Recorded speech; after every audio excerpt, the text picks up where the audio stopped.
Our preset alignment is we're looking at him and he is what he is. That's how you always look at the preset. It is what it is. So he's in supine, and we would just take a look at what his alignment is and the position he's in. I'm going to look first at the ankles and look to see, is he in plantar flexion or dorsiflexion?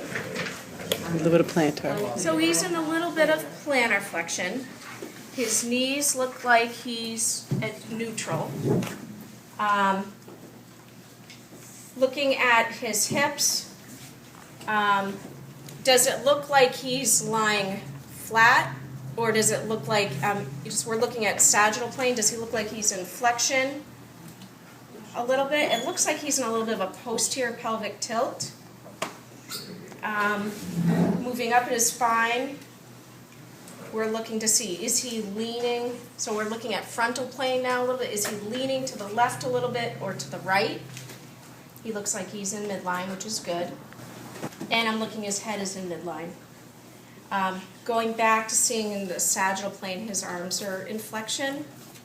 He's in internal rotation. He's just resting his hands on his stomach like that. I'm going to just have you roll towards me. Okay? So the first thing we're looking at is what? Where he's initiating. Okay, so go ahead and roll towards me. Good. And what did you guys see move first? His left leg.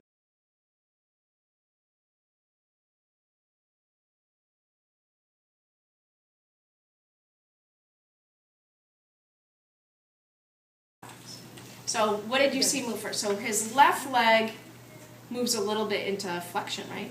He moves into a little bit of flexion. So go ahead. So that moves first. That's his initiation.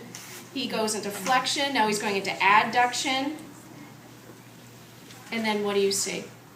His pelvis starts to, he goes in the transverse plane. He goes in a little lower trunk rotation to the right. And then he does thoracic rotation, and then his shoulder comes forward. So this is the preset, so just relax. So in this position, okay, again, we're going to look at the ankles. So his ankles are in a little bit of plantar flexion. His knees look like he's what? Less about 45, maybe more than 45 degrees. He's in a little bit of a posterior pelvic tilt. In terms of his midline, his spine he's in midline. In terms of symmetry, he's not like tilted in the bed or anything like that in the frontal plane. His hips are a little bit abduction, but he doesn't look like he's in excessive external rotation or internal rotation. His arms are both in pronation, slight abduction, and they're in weight bearing. Okay? This is a good alignment to be in for a mechanical advantage.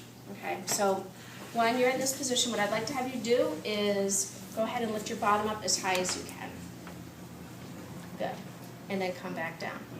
So go back up. So when I have him come up, I'm looking to see, does this angle of his trunk, does it become neutral? All right? And go back down. And he is able to do that. So he's able to get to 0 degrees of extension, but I'm also looking at what? If there's any type of transverse plane, if there's any type of rotation. Let's see what we see move first. And then go back down.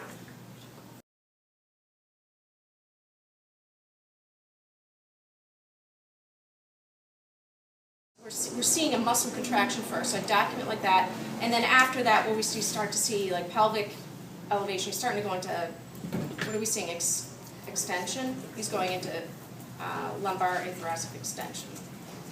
What happens at the knees when he's coming up? Is he going into more flexion or extension? Extension. If we bring his feet up, and now try to go up, he's not, yeah, you're going up. In terms of difficulty, of muscular, in terms of mechanical advantage, if you just think about, I increase the lever arm, go ahead and go on up. and down. Is that easier or harder? Hamstrings can feel it. Yeah, so it's harder, it's more. What I've noticed is going around is you guys are doing a good job at identifying and saying, well, I see the shoulder moving, I see the head is moving. What I want you guys to build upon now is saying, okay, well, I'm seeing right shoulder flexion, right shoulder horizontal adduction, thoracic rotation right, because it's just going to help. The more you keep thinking of it in that way, it's going to help ingrain that cognitive learning, help you promote your learning.